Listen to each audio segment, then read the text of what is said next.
সম্ভবত সুধীমণ্ডলী আজকের এই মানববন্ধনে যারা অংশগ্রহণ করছেন তাদের সকলকেই ধন্যবাদ জানাচ্ছি।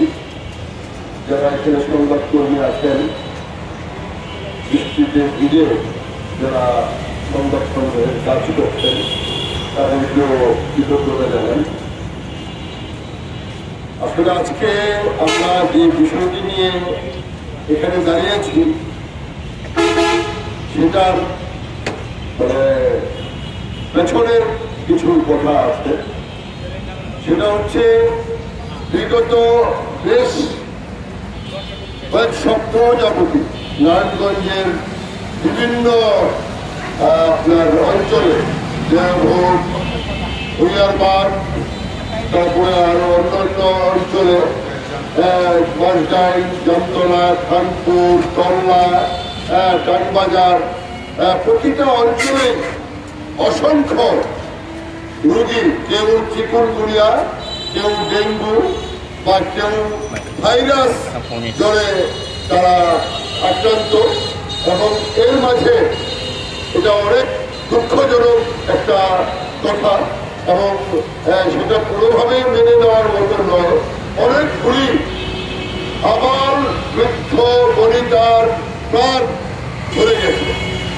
তারা এই জ্বরে, কেউ ডেঙ্গু জ্বরে বা চিকুনগুনিয়ায় তারা আক্রান্ত হয়ে মৃত্যুবরণ করেছে।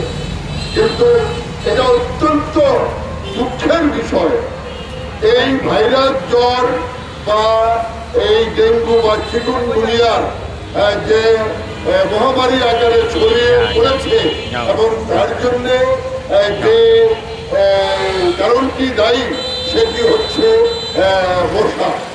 মশার মাধ্যমে এই ভাইরাস ছড়িয়ে পড়ছে সব জায়গাতে এবং এটা বিস্তার লাভ করছে প্রতিটা ঘরে ঘরে। তো আজকে দীর্ঘদিন যেমন এই শহরে কোনো মশক নিধন কর্মসূচি আমাদের চোখে পড়ে নেয়। আমি জানতে পারলাম যে সিটি কর্পোরেশনে তার একটি বাজেট থাকে, কিন্তু পাশাপাশি ইউনিয়নগুলিতে নাকি মশক নিধন কর্মসূচির জন্য কোনো বাজেটই নেই। এটা অত্যন্ত দুঃখজনক একটা কথা। আজকে সিটি কর্পোরেশনের বাজেট থাকা সত্ত্বেও তারা এই কর্মসূচিটা শুরু করছে না। তো এটা কোনোভাবে মেনে নেওয়ার মতো নয়। আমরা আজকে এই মানববন্ধন থেকে আমরা দাবি করব যে সিটি কর্পোরেশন যেন সত্তর মশক নিধন কর্মসূচি সহ তাদের বর্জ্য ব্যবস্থা যে কার্যক্রম সেটাকে যেন আরো বেশি এটাকে সচল করে। কারণ বর্জ্য হচ্ছে একটি মশকের উৎপন্ন স্থল এবং সেখান থেকে মশার জন্ম হয় এবং ড্রেনগুলি কোনোভাবেই সচল না। দীর্ঘদিন থেকে নারায়ণগঞ্জের যে বদ্ধ ড্রেনগুলি পড়ে আছে এবং ড্রেন সংস্কারের নামে যেভাবে দীর্ঘায়িত করা হচ্ছে সেটাও কোনোভাবে মেনে নেওয়ার নয়।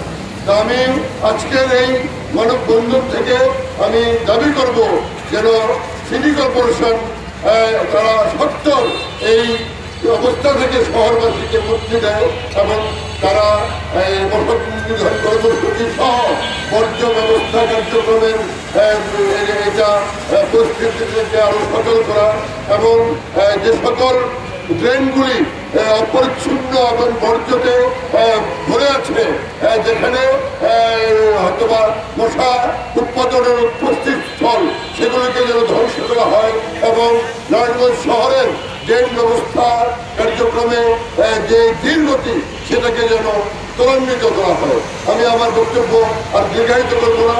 সকলকে আবার